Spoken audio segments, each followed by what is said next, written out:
Today I'll be teaching you the poem An Elementary School Classroom in a Slum. Children, in this poem, Stephen Spender deals within the theme of social injustice and class inequalities. There are two different worlds. He talks about two different worlds. What type of world, children? The poet compares the conditions of the privileged children and the underprivileged children of slum. Spender, the poet, aims to portray the condition of the youngsters residing in a slum. So let us begin with the summary. In the very first paragraph, children, the children staying in slums, the poet says that the children staying in slums have a life full of struggle. And when they have the life full of struggle, they lack hope and optimism. They are far away from the velvety world outside. They lack those basic facilities, those amenities which are available to privileged people, which are available to us. So they lack those basic facilities. They can only wish for the velvety and comfortable life of the world outside. And the poet further says that these children have no hope on their faces. Their faces are tousled and dirty. Their hair is scattered untidily. Their hair is scattered untidily where? Around the world. Their face is untidily around the world. And now when they have their pale faces, so they lack stability. The tall girl is sitting with her head down. Why? Now he talks about the tall girl and she's sitting with her head down. Why? Because she's depressed and overburdened with poverty. There is a boy who is as lean, as thin as paper. His miserable, underdeveloped body, with his eyes bulging out like rat, reflects the greed he has left for an eternity. His growth is blocked because there is no nutrition. So his growth is blocked and the body appears underdeveloped and malnourished. He is an unfortunate hire who has inherited the twisted bones of his father.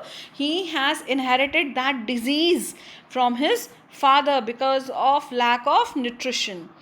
So it lack of nutrition. Because of lack of nutrition, they are underprivileged. They are they catch disease easily. So the poet further says that he is not reciting a lesson. Why is he not reciting a lesson? He is not reciting a lesson from his desk, but he is enumerating the diseases inherited from his father. At the back of that unlit classroom is a sweet young boy who goes unnoticed. Why that boy goes unnoticed? Because he has some dreams, and that dream seems to be alive in his eyes. There is a boy who is there in the class. He has a dream, and his dream is alive there, and dream seems to be alive in his eyes. His eyes have that spark of dreams to be the part of that world. He wants to be the part of that world. He wants to play with the squirrels. He wants to play games in the hollow of the tree. That squirrels lives in the hollow of the tree. He wants to play with that squirrel, and his dreams are of the places other than his repulsive classroom. He is lost in his imagination, creating his own fantasy world where he plays like a squirrel in his tree room.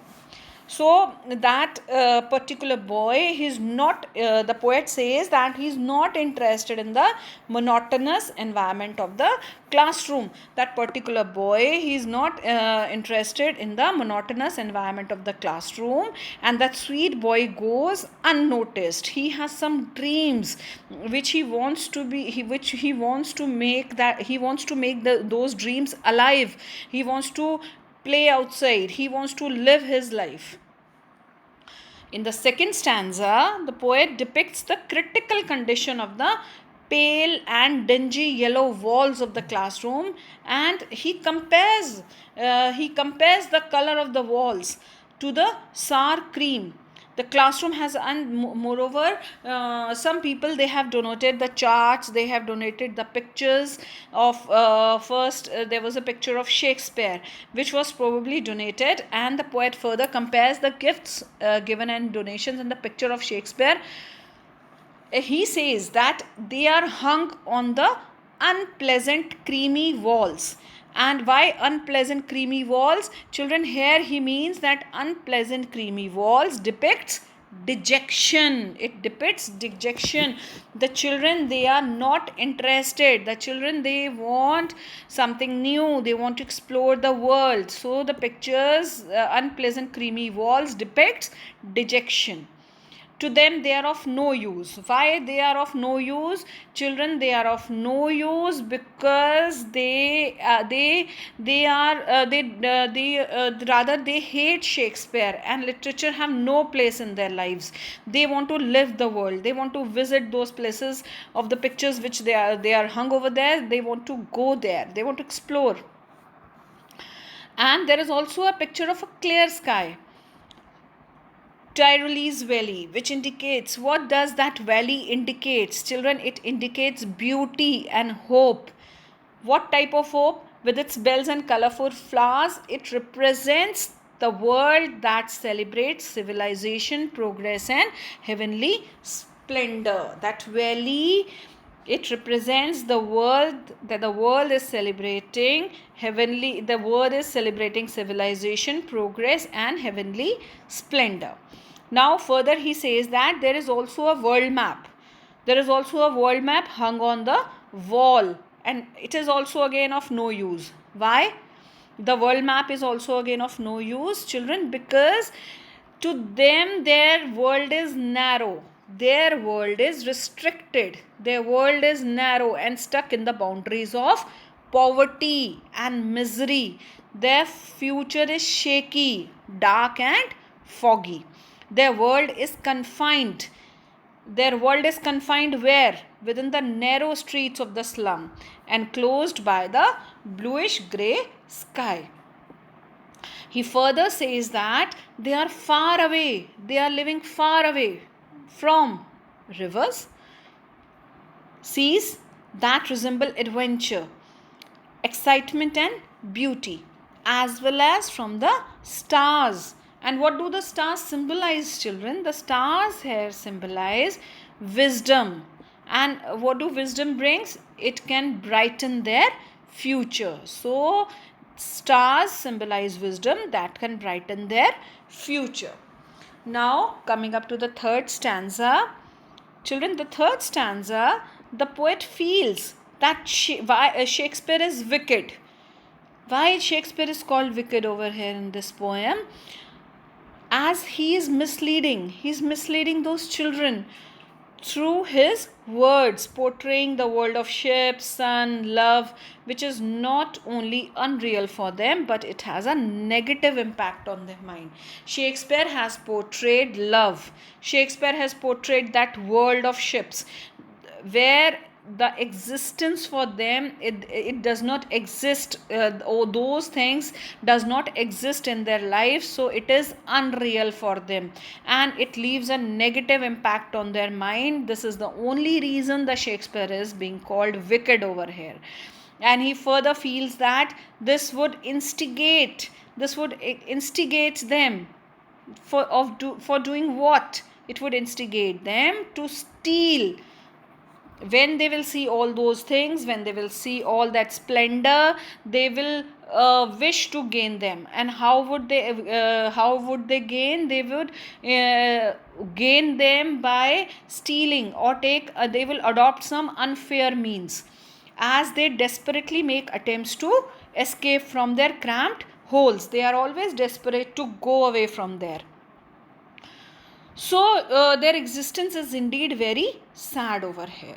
And these deprived children are so skinny, they are so weak, that it appears that they are wearing skins. They are not wearing clothes, rather they are wearing skins. The spectacles they are wearing have glass which have been broken, the glass which has been broken and mended. Their entire appearance reflects their misery and deprivation. So the poet shows children. The poet shows his indignation by suggesting that the maps on the classroom walls should show the reality of their life. It must show the huge slums instead of beautiful scenic graphics. Fourth stanza, children. The poet tries to appeal.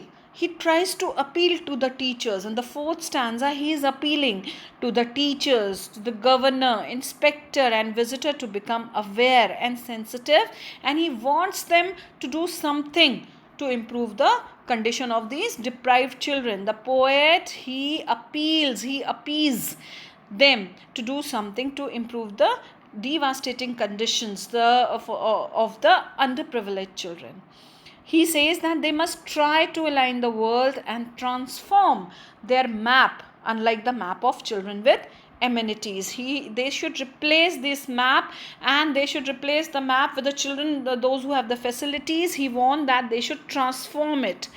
The poet further hopes that the bureaucrats and the authorities, they should understand their moral responsibilities and free these deprived ones from traps of their graves. Children, over here he has used a metaphor for the slum.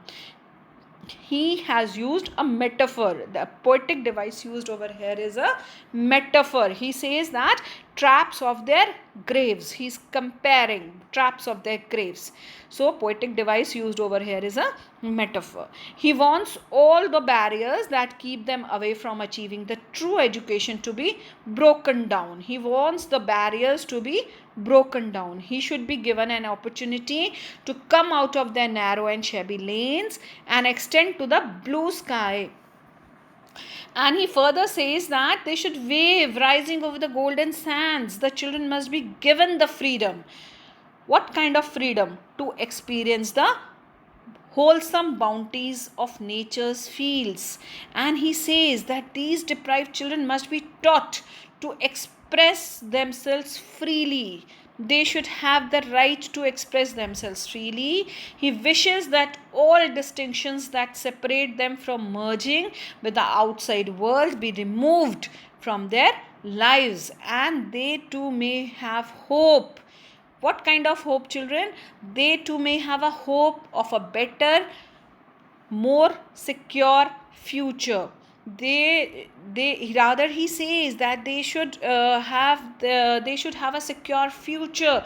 They should have a life full of facilities. They can live their life. So the poet over here, he wishes, and he presents the theme of that underprivileged. He represents the theme in front of us, that by talking of two different societies. Of what kind of different societies, children? The different societies over here are one is of privileged children, and the another one is of underprivileged children. So he says that children, that the people, they should consider, the bureaucrats or the teachers, they should come forward. They should help the children. They should make the children feel better. He says that the children, they are victims of social injustice, and they are deprived of the bounties of the world. They are impoverished, they are undernourished, and they are deprived of the basic necessities. The right to education, he says that right to education should be safe, healthy, and they should have a secure living, which are denied to them. And rather, in the end, I would conclude that he is mocking the system of social justice in the country. He is mocking at the social injustice in the country, and the themes are of social injustice and class inequalities. In the sharp contrast, these slum children are living in the slum with dull, dreary atmosphere of bleak future. They have the bleak future. So he portrays poverty in the poem. The children, they are depressed and oppressed with the burdens of life. They keep their head down beside the world is continued to the narrow streets of a slum for them. So he portrays poverty in the poem. I hope that you have understood the poem. Stay safe.